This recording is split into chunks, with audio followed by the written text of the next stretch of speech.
உங்கள் எல்லாத்துக்கும் வணக்கம். நான் உங்கள் முத்தூர் சார்பாக முத்துப்பிரகாஷ் பேசுகிறேன். நான் இன்றைக்கி பேசுகிற டாபிக் எதை பற்றி பேச போகிறோம் நீங்கள் எல்லோரும் பார்த்துட்ருக்கீங்க. நான் இன்றைக்கி பேசுகிற டாபிக் வேறு எதுவும் இல்லைங்க. ஆக்சுவலாக நாய்கள், அதாவது தெருநாய்களை வந்து சுற்றி கொள்ளலான்ட்டு டெல்லியில் ஒரு தீர்ப்பு கொடுத்தாங்க. டெல்லியில் வந்து சுற்றிட்டு இருக்க தெருநாய் பற்றி ஒரு சின்ன குழந்தை செத்து போச்சு சில மாதங்களுக்கு முன்.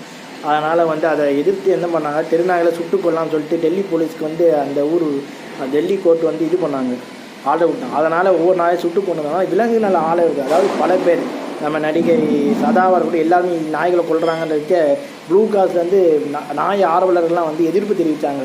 இந்த கோர்ட் இது அதுக்கப்புறம் இந்த கோர்ட்டில் வந்து போயிட்டு இருக்குது கேஸு.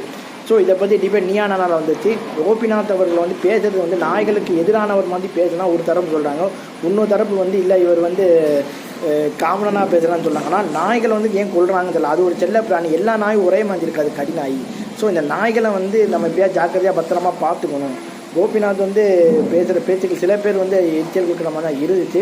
ஆனால் பல நாடக நடிகைகள்லாம் வந்து கலந்துக்கிட்டு தன்னோட கருத்தை சொன்னாங்க. நாய்கள் வந்து நன்றி உள்ளது எப்போவுமே.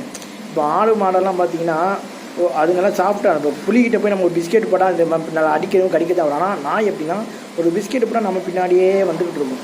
ஸோ அதனால் வந்து நாய் என்பது ஒரு அன்பான ஒரு இது மாதிரி தான் இருக்கணும். ஸோ அதனால் யாருமே வந்து இது பண்ணாதீங்க. நாய்கள் கடி நாய்களை வந்து கொள்வது வந்து ஒரு தீர்ப்பு சொல்லியிருக்காங்க. இது வந்து ஒரு சிலர் நல்லதாகவும் ஒரு சிலர் கெட்டதாகவும் பார்க்குறாங்க. அதாவது இதுக்கு உண்டான தீர்ப்பை உச்சநீதிமன்றம் மறுபரிசீலனை செய்து நாய்களுக்கான விஷத்தன்மை எடுக்கிறதுக்கு உண்டான ஒரு தொழில்நுட்பத்தை கண்டுபிடித்து நாய்களையும் வாழ்வதற்கு மனிதர்களுக்கு வாழ்வதற்கு நம்ம இடம் கொடுக்குன்னு சொல்லி என் வீடியோ நான் முடிச்சுக்கிறேன். உங்களுக்கு வீடியோ முத்துப்பிரகாஷ் பாய்.